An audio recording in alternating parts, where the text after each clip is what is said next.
Salut à tous, aujourd'hui on se retrouve pour une nouvelle vidéo dans laquelle on va parler des Houston Rockets. Donc les Rockets sont sur une série de 9 victoires d'affilée en NBA et ils occupent la 11e place actuellement à l'ouest, ce qui fait qu'ils sont en concurrence directe pour entrer dans le play-in, ce qui fait qu'on a vraiment une très belle course au play-off en prévision à l'ouest et ce qui fait qu'on parle beaucoup d'eux en ce moment.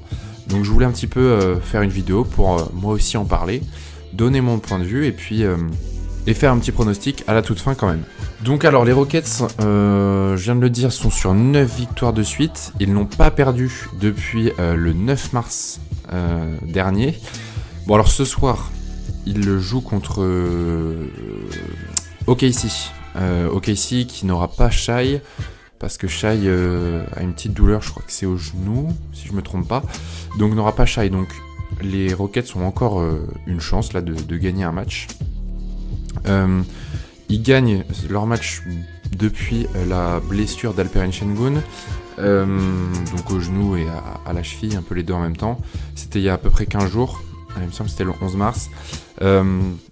Donc c'est assez étonnant parce qu'on s'était dit que les Rockets auraient vraiment du mal et que la course au play-in était déjà terminée. Et non. Et ça, c'est pourquoi? C'est parce que nous avons Jalen Green qui joue à un niveau stratosphérique depuis le début du mois. Il pourrait d'ailleurs être élu joueur du mois. On est le 28 là au moment où je vous parle. Il pourrait être élu honnêtement. Donc là, ces stats, je vais vous les donner sur les 9 matchs qu'ils ont gagnés. Donc c'est pas tout à fait sur le mois, mais c'est sur les 9 matchs, les 9 derniers matchs qu'ils ont joués. Donc depuis le 9 mars.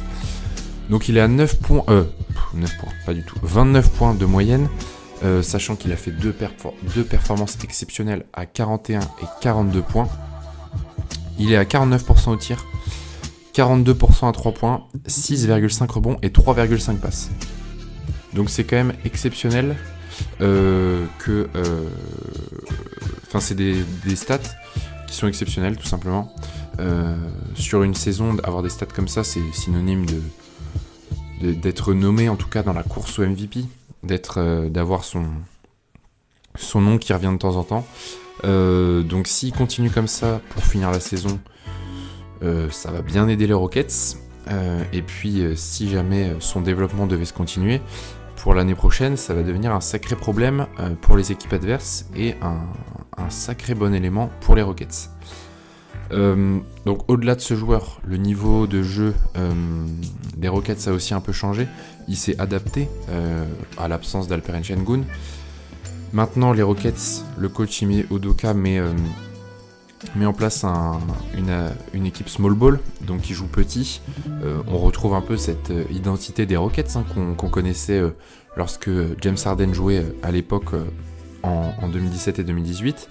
On retrouve donc un petit peu cette identité Houston, sauf que là, la grande différence, c'est quand même que Ime Udoka apporte sa patte et il apporte toute la défense qui va avec. C'est un coach qui est très, très défensif et tous les joueurs se donnent, ça se voit, et même Jalen Green qui pour moi était un bon défenseur.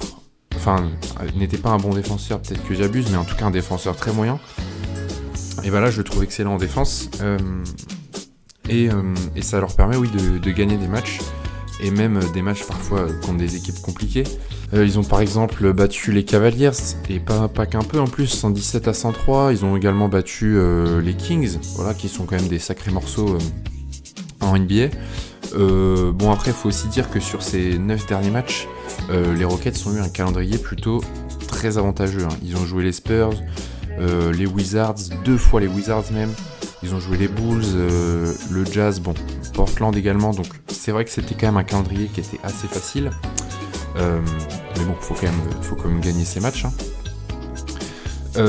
Et du coup là, on peut se dire mais quand est-ce qu'ils vont s'arrêter? Parce que vu comme ils sont partis là, si Jalen Green reste à ce niveau, quand est-ce qu'ils vont s'arrêter? Bon, là faut parler de leur calendrier. Déjà ce soir ils jouent le Thunder, donc il y a une chance que ça s'arrête dès ce soir en fait. Ils vont jouer le Jazz aussi, ils vont jouer les Mavs, ils vont jouer les Clippers, les Wolves, le Heat, Orlando. Donc voilà, des équipes quand même pas simples à battre. Donc ils feront pas, parce que là il leur reste 11 matchs, ils feront pas 20 matchs, 20 victoires d'affilée, déjà c'est quasiment impossible en NBA. Et je pense que la série va bientôt s'arrêter et qu'ils vont encore perdre des matchs parce qu'ils ont quand même un calendrier qui arrive assez compliqué, faut le dire.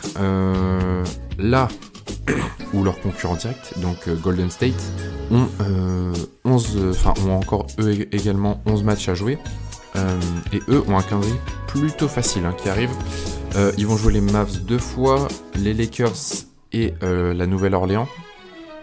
Sinon, le reste des matchs est plutôt simple pour eux. Ils vont jouer les Hornets, les Spurs, ils vont jouer qui d'autre ? Le Jazz, 2 fois le Jazz. Ils vont jouer Portland. Donc voilà, des matchs qui sont censés prendre. Alors on sait bien que les Warriors, c'est compliqué en ce moment. Eux, pour le coup, sont pas sur une très bonne série. Donc on sait jamais, ils peuvent perdre des matchs, ils en sont capables. Mais en tout cas, ils ont un calendrier qui leur laisse en tout cas plus d'avantages que Houston, je trouve. Et les deux équipes se retrouvent, vont jouer un match un petit peu choc, on va dire, le vendredi 5 avril. Donc notez ça dans vos petits calendriers là. Vendredi 5 avril, il faudra regarder ce match parce qu'à mon avis, ça va être du sacré basketball qu'on va voir. Et la fin de match, le match risque d'être très très très sympathique. Donc du coup, on pourrait se dire, c'est sûrement les Warriors qui vont se qualifier. D'autant que là, au classement, donnons au classement un petit peu. Au classement de la conférence Ouest, et donc Rockets 11e, Warriors 10e.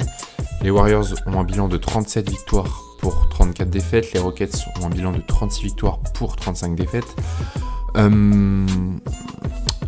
Donc déjà, il y a un petit avantage Golden State. Bon, c'est rien du tout, mais ça reste un petit avantage. Leur calendrier est plus avantageux, mais là où les Rockets ont quand même un avantage sur Golden State, c'est la dynamique. Parce que du coup, les Warriors dernièrement sont en 4 victoires, 6 défaites sur leurs 10 derniers matchs, là où donc les Rockets sont en 9 victoires, 1 défaite. Les Warriors en plus, ça va assez mal en ce moment, on va dire. Ils avaient trouvé un système de jeu où Steve Kerr avait mis sur le banc Klay Thompson et Chris Paul. Hier soir contre le Heat, alors ils ont gagné ce match, mais il a encore changé puisqu'il a remis Klay Thompson dans le 5 majeur. Donc voilà, il y a encore des ajustements qui sont faits aux Warriors. Je trouve pas ça terrible quand même, ça montre bien qu'il y a des problèmes dans... Alors je sais pas s'il y a des problèmes dans le vestiaire, mais en tout cas il y a des problèmes internes qu'il faudra peut-être régler. Des problèmes de jeu, je veux dire, pas des problèmes internes, je dis n'importe quoi. Des problèmes de jeu qu'il faut régler avant les playoffs évidemment, et qu'il faut régler dès maintenant, puisque là c'est maintenant que leur saison joue, c'est pas après. Surtout que Golden State sont pas du tout bons à domicile cette saison. Ils sont passés sur un bilan négatif à domicile, 18-19. 18 victoires, 19 défaites à domicile. Pour vous dire à quel point c'est pas une stat folle, c'est que dans la conférence Ouest, c'est la seule équipe avec les Grizzlies, le Portland et les Spurs, donc 3 équipes qui jouent le tanking. C'est les seules équipes qui ont un bilan négatif à domicile. Sinon, toutes les autres ont un bilan positif. Donc ça montre bien quand même qu'il y a un problème aux Warriors. Et du coup, pour conclure cette vidéo, un petit peu, on va voir, je vais donner mon pronostic sur qui va finir 10e. Donc pour moi, c'est les Rockets. À mon avis, Jalen Green va continuer de jouer à ce niveau-là. J'espère en tout cas pour lui, et j'espère pour ces Rockets.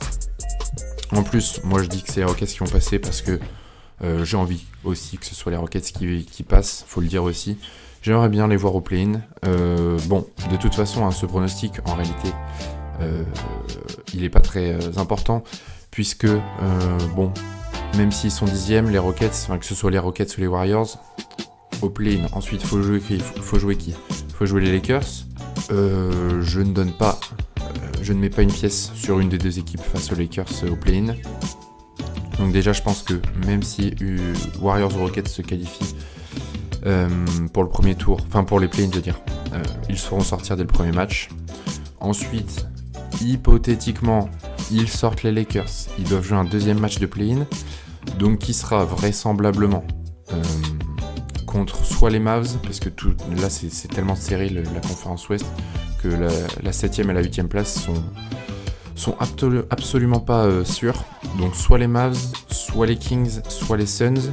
Il y a un monde, mais bon, le monde est quand même un peu grand, où potentiellement les Pelicans ou les Clippers redescendent au niveau de ces places-là, mais ça m'étonnerait, faut le dire.